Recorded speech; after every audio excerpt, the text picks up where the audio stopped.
Hey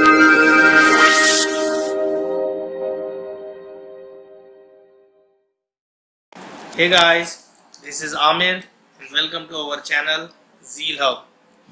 last कुछ session से हमने हमारी आईपी एड्रेस के रिगार्डिंग वीडियो सीरीज स्टार्ट की है, जहां पर हमने डिस्कस किया था कि टीसीपी आईपी एड्रेस क्या होता है एंड हमने कुछ कन्वर्जन भी सीखे थे, जैसे decimal to binary conversion and binary to decimal conversion.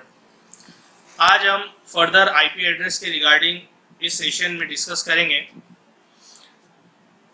Total IP address की क्लासेस कितनी होती है, हम इस सेशन में आईपी एड्रेस की क्लासेस के रिगार्डिंग डिस्कस करेंगे। देन उन आईपी एड्रेस की क्लासेस की रेंज क्या होती है, कहाँ से कहाँ तक कौन से आईपी एड्रेस की रेंज होती है।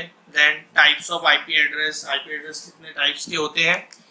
एंड मैं आपको इस वीडियो में ये भी सिखाऊंगा कि हम किसी भी लैपटॉप पे, किसी भी कंप्यूटर पे हम आईपी एड्रेस मैनुअली किस तरीके से हम दे सकते हैं, कॉन्फ़िगर कर सकते हैं।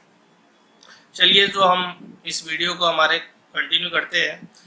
आईपी एड्रेस की जो टोटल क्लासेस 5 क्लासेस होती है, class A, class B, class C, class D and class E. Total 5 classes होती है। इन 5 क्लास में से जो class A, class B and class C होती है, ये हमारी लैन एंड वैन के लिए हम इन क्लासेस को यूज़ करते हैं। क्लास डी का यूज़ मल्टीकास्टिंग के लिए होता है एंड क्लास ई का यूज़ हम फर्दर फ्यूचर के यूज़ के लिए हम इसे रिजर्व करके रखे, यानी इसका यूज़ आप समझ लीजिए कि रिसर्च एंड डेवलपमेंट के लिए होता है। इनमें से जो क्लास बी होती है, क्लास बी ये मीडियम कंपनीज के अंदर भी हम इस रेंज का यूज़ करते हैं। एंड क्लास सी का हम स्मॉल ऑर्गेनाइजेशन, स्मॉल साइज की जो कंपनीज रहेंगी वहाँ पर इन क्लास सी का हम यूज़ कर सकते हैं। सो इनकी जो रेंज होती है, class A, class B, class C, class D and class E. So class A हमारा स्टार्ट होगा 0.0.0.0 टू 127.255.255.255। इस रेंज के इन बिटवीन में जो भी आईपी एड्रेस हमारे यहाँ पर रहेंगे वो सारे क्लास ए को डिफाइन करेंगे। क्लास बी की रेंज स्टार्ट होंगी 128 टू 0.0.0 टू 191.255.255.255। इन बिटवीन यहाँ पर जो कोई भी आईपी एड्रेस रहेंगे सो हमारे क्लास बी को डिफाइन करेंगे। क्लास सी के आईपी एड्रेस स्टार्ट होते हैं 192.0.0.0 टू 223.255.255.255। उसी तरीके से क्लास डी की जो रेंज स्टार्ट होंगी वो 224 से लेकर 239 तक होंगी। इस रेंज के बीच में जो कोई भी आईपी एड्रेस रहेंगे वो क्लास डी को डिफाइन करेंगे। क्लास ई की रेंज स्टार्ट होंगी 240 टू 255.255.255.255। सो ये हमारी 5 क्लासेस है और ये इनकी रेंज है।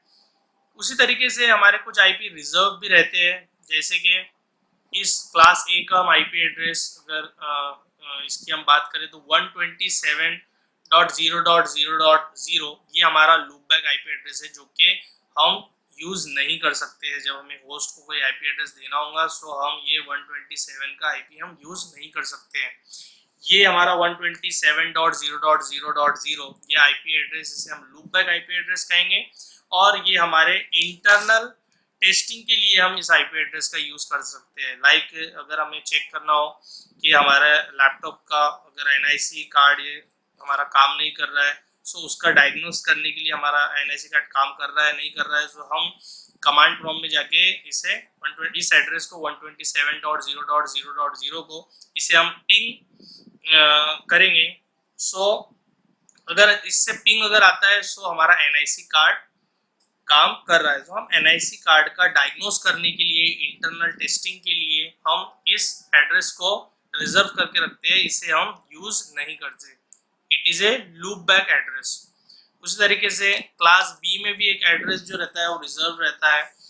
जो कि 169.254.255.255. इसे अपीपा कहते हैं इस एड्रेस को, जिसका फुल फॉर्म है ऑटोमेटिक प्राइवेट आईपी एड्रेस. सो ये आईपी एड्रेस मान लीजिए कि जब कोई भी एक सिस्टम हमारा, कोई एक डिवाइस है, लैपटॉप है, कंप्यूटर है, जिस किसी को DHCP सर्वर पे जब हम ऑटोमेटिक प्राइवेट आईपी एड्रेस अगर असाइन नहीं होता है, ऑप्टेन पे अगर हमारा पीसी है और वहाँ पर कहीं हमारा एक DHCP सर्वर रखा हुआ है, वो जब आईपी एड्रेस हमारे कंप्यूटर को असाइन नहीं कर पाता, सो एट दैट टाइम हमारा कंप्यूटर या हमारा लैपटॉप ऑटोमेटिकली एक आईपी एड्रेस गेन कर लेता है. सो वो इस रेंज का आईपी एड्रेस ऑटोमेटिकली हमारे कंप्यूटर को असाइन हो जाएगा 169.254.255.255. सो ये ऑटोमेटिक प्राइवेट आईपी एड्रेस होता है जो ऑटोमेटिकली हमारे पीसी को असाइन हो जाएगा. अगर ये हमारे पीसी के ऊपर अगर ऑटोमेटिक आईपी एड्रेस असाइन हो गया, सो हमारे पीसी पे या लैपटॉप पे इंटरनेट यूज नहीं होता, इंटरनेट नहीं आता है. सो हमें रिलीज एंड फ्लश कमांड चला के आईपी एड्रेस को रिलीज करना होता है. हम अपकमिंग वीडियोस में वो भी सीखेंगे. देन नेक्स्ट कुछ हमारे नेटवर्क एंड ब्रॉडकास्ट एड्रेस होते हैं, ये भी रिजर्व होते हैं. हम इसे सिस्टम को असाइन नहीं कर सकते. जैसा 0.0.0.0 इट हमारा नेटवर्क एड्रेस रहता है, ये हम ये असाइन नहीं कर सकते हमारे पीसी को या हमारे लैपटॉप को. ये मैं बताऊंगा आपको मैनुअली. जो हम पुट करेंगे नेटवर्क एड्रेस 0.0.0.0 तो हमारा कंप्यूटर ये एड्रेस एक्सेप्ट नहीं करेगा. देन ब्रॉडकास्ट एड्रेस, ये भी हम असाइन नहीं कर सकते. ये जो एक नंबर होता है, ये हाईएस्ट नंबर होता है हमारे नेटवर्क का, जो कि ब्रॉडकास्ट मैसेज देता है. देन हमारे आईपी एड्रेस की टाइप्स, 2 टाइप्स के आईपी एड्रेस होते हैं, static IP address and dynamic IP address. Static IP address हम मैनुअली नेटवर्क इंजीनियर जो है वो आईपी एड्रेस को कॉन्फ़िगर करता है. सो मैं आपको बताता हूँ कि मैनुअली किस तरीके से हम आईपी एड्रेस को कॉन्फ़िगर करेंगे. हम यहाँ से open network and sharing centre में जाएंगे. देन उसके बाद यहाँ से आपको चेंज एडाप्टर सेटिंग में जाना है. देन ईथरनेट, हमारा लैन केबल, लैन का लोकल एरिया नेटवर्क का सिंबल जहाँ पर आता है वहाँ पर हमें राइट क्लिक करके प्रॉपर्टीज में जाना है. देन आईपी वर्जन 4 पे हमें क्लिक करना है, इसकी प्रॉपर्टीज में जाना है. देन यहाँ पर ये बाय डिफॉल्ट ऑप्टेन पे सेट रहता है. सो हमें ये ऑप्टेन पे तभी सेट रहेगा जब अगर हमारे सर्वर में, अगर हमारे कंपनी में कोई अगर सर्वर है जो DHCP सर्वर है जहाँ से ऑटोमेटिकली आईपी एड्रेस हमारे कंप्यूटर को असाइन होगा, सो उसी टाइम आप इसे ऑप्टेन पे रख सकते हैं. तो हमारा उस कंडीशन में हमारा जो लैपटॉप है या हमारा जो कंपनी में जो डिवाइस है वो ऑटोमेटिकली आईपी एड्रेस यहाँ पर कॉन्फ़िगर कर लेगा. हमें वहाँ पर एक सिस्टम या एक इंजीनियर को, वहाँ पर नेटवर्क इंजीनियर को उस टाइम आईपी एड्रेस डालने की, मैनुअली कॉन्फ़िगर करने की कोई ज़रूरत नहीं होगी. लेकिन हम यहाँ जो सेकंड ऑप्शन देख रहे हैं, use the following IP address, अगर यहाँ पर हम इस ऑप्शन को चेक करते हैं, सो यहाँ पर हमें कुछ फील्ड्स आती है, IP address, subnet mask, default gateway. So ये हम मैनुअली एक नेटवर्क इंजीनियर या मैनुअली कॉन्फ़िगर करेंगे. सो इसे हम स्टैटिक आईपी एड्रेस कहते हैं. जैसा कि हमने एक चीज़ यहाँ पर देखी थी कि नेटवर्क आईडी, जैसा यहाँ पर मैंने आपको बताया था कि नेटवर्क एंड ब्रॉडकास्ट एड्रेस यहाँ पर असाइन नहीं कर सकते. क्लास ए से क्लास सी की रेंज का ही हम यहाँ पर आईपी एड्रेस यूज कर पाएंगे.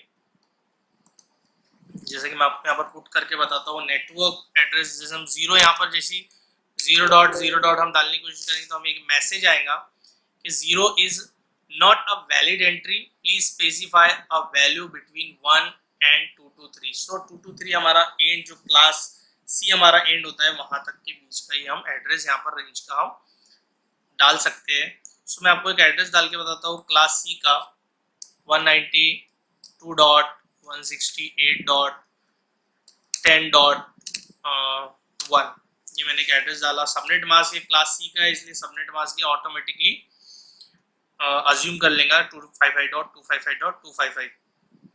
देन गेटवे हम हमारा जो लैन का जो गेटवे रहेगा वो यहाँ पर हम डाल सकते हैं 192.168. मान लीजिए 100 डॉट मेरा गेटवे 100.10 है, सो हम कोई भी गेटवे ले सकते हैं। उसी तरीके से हम इस तरीके से हम ये आईपी एड्रेस को यहाँ पर कॉन्फ़िगर करेंगे। अगर हमें डीएनएस दिया हुआ है तो हम डीएनएस यहाँ पर पुट कर देंगे। इस तरीके से हम आईपी एड्रेस का कॉन्फ़िगर कर सकते हैं। किसी भी आईपी एड्रेस को मैनुअली हम इस तरीके से कॉन्फ़िगर करेंगे। सो ब्रॉडकास्ट एड्रेस भी देखिए यहाँ पर ये लेता नहीं है, जैसा 255 मैंने डाला तो वो नहीं लेगा। वो उसी तरीके से मैसेज यहाँ पर मैसेज यहाँ पर आएगा कि 255 is not a valid entry. So इस तरीके से हम आईपी एड्रेस कॉन्फ़िगर करते हैं। अगर आपको ये प्रोसीजर थोड़ा हार्ड लग रहा है, यहाँ पर जाके अगर आपको राइट क्लिक करना थोड़ा सा मुश्किल अगर ये समझ में आ रहा है तो आप एक शॉर्टकट यूज़ कर सकते हैं, शॉर्टकट कमांड आप यूज़ कर सकते हैं। यहाँ पर विंडोज़ आर का बटन दबा के आप रन में चले जाएंगे और ncpa.cpl ये कमांड जब आप टाइप करेंगे यहाँ पर और इंटर करेंगे, सो आप उस कंडीशन में डायरेक्टली इस पेज पे जा सकते हैं, जैसा कि विंडोज़ आर ncpl.cpl। सो आप देखेंगे यहाँ पर हमारा नेटवर्क कनेक्शन का जो विंडो है ये ऑटोमेटिकली डायरेक्टली ओपन हो जाएगा। सो हम राइट क्लिक करके यहाँ पर जो फर्दर प्रोसीजर मैंने आपको बताया है वो यहाँ से आप आईपी एड्रेस मैनुअली कॉन्फ़िगर करने का कर सकते हैं। सो हम इस वीडियो को आगे कंटिन्यू करते हैं। अपनी ये static IP address, dynamic IP address मैंने आपको बताया कि डायनेमिकली हमें अगर सर्वर है हमारा डीएचसीपी सर्वर अगर है हमारे कंपनी में लगा हुआ, सो ऑटोमेटिकली उस डीएचसीपी सर्वर से हमारे हम पीसी को आईपी एड्रेस ऑटोमेटिकली वो असाइन हो जाएगा उस रेंज का, जिस भी रेंज का वहाँ पर डीएचसीपी में वो रेंज जो भी असाइन होंगी उस रेंज का आईपी एड्रेस हमारे कंप्यूटर या हमारे पीसी को, लैपटॉप को हमें असाइन हो जाएगा, ऑटोमेटिकली होगा ये प्रोसेस। सो हम नेक्स्ट वीडियो में कंटिन्यू करेंगे आईपी एड्रेस के नेटवर्क एंड होस्ट पोर्शन को, कि नेटवर्क की जो आईपी एड्रेस की जो क्लासेस होती है उसमें कितने नेटवर्क पोर्शन होते हैं, कितने होस्ट पोर्शन होते हैं, and private and public IP address क्या है। सो अगर आपको मेरी ये वीडियो पसंद आई हो तो प्लीज़ इस वीडियो को लाइक कीजिए, शेयर कीजिए, एंड अभी तक अगर आपने मेरा चैनल सब्सक्राइब नहीं किया हो तो प्लीज़ मेरे चैनल को सब्सक्राइब कीजिए। Thanks for watching.